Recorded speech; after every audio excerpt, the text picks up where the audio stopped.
Friends, ఈరోజు పచ్చి రొయ్యలు గోంగూర కర్రీ తయారు చేసే విధానం. పచ్చి రొయ్యలు అనేది మనం ఇక్కడ 1 కిలో తీసుకుంటే ఇలా 2 గుప్పుళ్ళు అనేది మనం గోంగూర తీసుకోవాలి. ఇది కరెక్ట్గా సరిపోతుంది.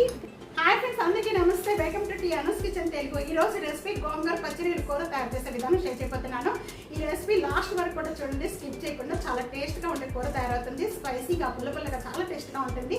ఇప్పుడు వరకు కూడా మన ఛానల్ సబ్స్క్రైబ్ చేయండి. వాళ్ళు ప్లీజ్ సబ్స్క్రైబ్ చేసుకోండి, లైక్ చేయండి, నలుగురికి వీడియో షేర్ చేస్తూ ఉండండి. రండి. 3 టైమ్స్ వరకు కూడా క్లీన్ చేసుకున్న గోంగూర అంతా కూడా ఒక గిన్నెలో వేసుకోండి. ఒక పెద్ద గిన్నెలో వేసేసుకోండి. దీన్ని బాగా ఉడకపెట్టాలండి. ఉడకపెట్టడానికి ఒక పెద్ద గిన్నెలో వేసేసుకోండి. ఇవి ఘాటు ఉన్నాయి కాబట్టి నేను 10 తీసుకున్నాను. మీరు ఘాటు లేని అయితే కనుక ఒక 15 తీసుకోండి పచ్చిమిర్చి. ఈ పచ్చిమిర్చి అన్నీ కూడా నేను దీంట్లో వేసేస్తున్నాను. ఎందుకంటే మనం గోంగూరలు పచ్చి రొయ్యల కర్రీ కదండి, అది నాన్ వెజిటేరియన్, ఇది కూడా పుల్లగా ఉంటుంది కాబట్టి పచ్చిమిర్చి మనకి ఎక్కువ వేసుకుంటేనే స్పైసీ బాగుంటుంది. అందుకనే పచ్చిమిర్చి ఎక్కువ తీసుకోండి. ఒక గ్లాస్ వాటర్ పోయండి, ఎక్కువ వాటర్ యాడ్ చేయొద్దు. స్టవ్ మీద పెట్టేసి బాగా ఉడకపెట్టాలండి. గోంగూర అనేది బాగా మెత్తగా మనకి ఇలా ఆకు పట్టుకుంటే ఇలా మెత్తగా అయిపోవాలి, అంతవరకు కూడా ఉడికించుకోవాలి. ఇది స్టవ్ మీద పెట్టేస్తున్నాను. కూడా మనం సాల్ట్ వేసేసుకొని ఈ ప్రాన్స్ అన్ని కూడా బాగా క్లీన్ చేసుకోవాలి. ఇది సాల్ట్ వేసేద్దాం. మీరు గల్లుపు ఉంటే గల్లుపు కూడా వేసుకోండి చక్కగా.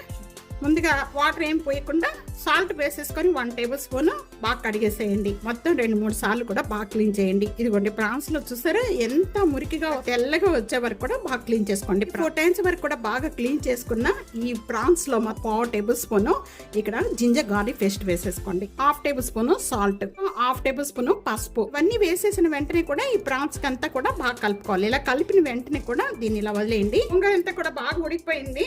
గోంగూర భలే లేతగా ఉందండి.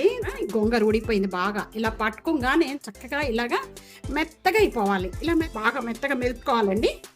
గోంగూర పచ్చి రొయ్యలు కర్రీ తయారు చేసుకోవడానికి నేను ఇక్కడ ప్యాన్ లో 3 టేబుల్ స్పూన్ ఆయిల్ వేస్తున్నాను. ఈ ఆయిల్లో మనం రొయ్యలన్నీ కూడా వేయించుకోవాలండి. మీడియం ఫ్లేమ్ లో పెట్టేసేసి కలుపుతూ కూడా కుక్ చేసుకోండి. రొయ్యలు మంచిగా వేగాలి. వేగితేనే మీకు పచ్చి స్మెల్ లేకుండా చక్కగా చాలా టేస్ట్గా ఉంటుంది కర్రీ అనేది. నీచు స్మెల్ వస్తుంటుంది. ఆ స్మెల్ లేకుండా ఇలా వేయించుకోవడం వల్ల చక్కగా ఉంటుంది. ఇంకా ఎక్కువ ఉడికిపోయినాయి అనుకోండి, ఇంకా మొత్తం మెత్తగా అయిపోతాయి. అందుకని ఇలా వేయించుకుంటే సరిపోతుంది. ఇలా ప్యాన్ అంతా కూడా స్టవ్ ఆన్ చేసేసి ప్యాన్ అన్ని సైడ్ పెట్టేసి ప్యాన్ లో 4 టేబుల్ స్పూన్ ఆయిల్ వేస్తున్నానండి. ఆయిల్ బాగా కాయిపోయింది. కాయిపోయిన వెంటనే కూడా ఇప్పుడు మనం ఆనియన్స్ కట్ చేసుకున్న ఆనియన్స్ అన్ని కూడా ఇప్పుడు దీంట్లో వేసేస్తున్నాను. ఇంకా దీంట్లో నేను 1 టేబుల్ స్పూన్ సాల్ట్ వేస్తున్నాను. ఉల్లిపాయలో సాల్ట్ వేయటం వల్ల తొందరగా సాఫ్ట్గా అయిపోతాయండి. ఉల్లిపాయ తొందరగా మగ్గిపోతుంది. ఉల్లిపాయ కలర్ చేంజ్ అయిపోయిన వెంటనే కూడా 1 tablespoon ginger garlic paste. ఇది కూడా పచ్చి స్మెల్ పోయేంత వరకు కూడా ఉల్లిపాయతో బాగా వేయించుకోవాలి. ఉల్లిపాయ పేస్ట్ వేగిపోయిన వెంటనే మంచి స్మెల్ వస్తుంది. ముందుగా వేయించుకున్న ఈ ప్రాన్స్ అన్ని కూడా దీంట్లో వేసేసుకోవాలి. 1/2 టేబుల్ స్పూన్ పసుపు ఎక్కువ పడుతుంది, ఎందుకంటే మనం గోంగూర వేస్తాం కాబట్టి కారం ఎక్కువ పడుతుంది. 3 టేబుల్ స్పూన్ కట్టస్ అయిపోతుంది. పెట్టేసి మెత్తగా చేసుకున్న గోంగూర అంతా కూడా ఇప్పుడు వేసుకోవాలి. కారం వేసేసిన వెంటనే ఇప్పుడు వేసేసుకోండి. దీంట్లో అంతా వేసేసిన వెంటనే కూడా ఇదంతా ఒకసారి బాగా కలపండి. 2 మినిట్స్ వరకు కూడా మూత పెట్టేసేసుకొని రొయ్యలు ఉడికించేద్దాం. రొయ్యలు ఆల్రెడీ మనం వేయించేసుకున్నామండి, ఇంకా అసలు టైం ఎక్కువ పట్టదు. 2 మినిట్స్ అయిపోయిన వెంటనే ఇప్పుడు ఓపెన్ చేద్దాము. గ్రేవీ అంతా కూడా బాగా మగ్గుతుంది.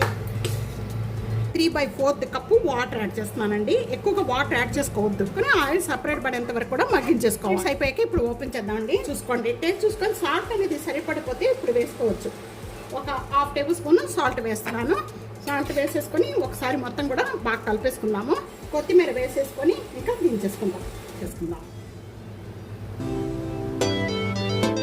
గోంగూర పచ్చి రొయ్యల కర్రీ చాలా టేస్ట్గా ఉంటుంది. తప్పకుండా ఇది మాత్రం ఇలాగే ట్రై చేయండి. చాలా కర్రీ రెడీ అయిపోయింది. దీన్ని టేస్ట్ చూసేద్దామండి. పుల్లగా స్పైసీగా చాలా టేస్ట్గా ఉండే కర్రీ. స్పైసీగా పుల్లగా చాలా టేస్ట్గా ఉండే గోంగూర పచ్చి రొయ్యల కూర చాలా టేస్ట్గా ఉంటుంది. తప్పకుండా ఈ రెసిపీ ఇదే విధంగా ట్రై చేయండి. చాలా టేస్ట్గా ఉంటుంది. ట్రై చేసి మీకు ఎలా ఉందనేది కామెంట్స్లో చెప్పడం అస్సలు మర్చిపోదు ఫ్రెండ్స్. నలుగురికి వీడియో షేర్ చేయండి, లైక్ చేయండి. టీ అనస్ కిచెన్ని సబ్స్క్రైబ్ చేసుకోండి. Thank you.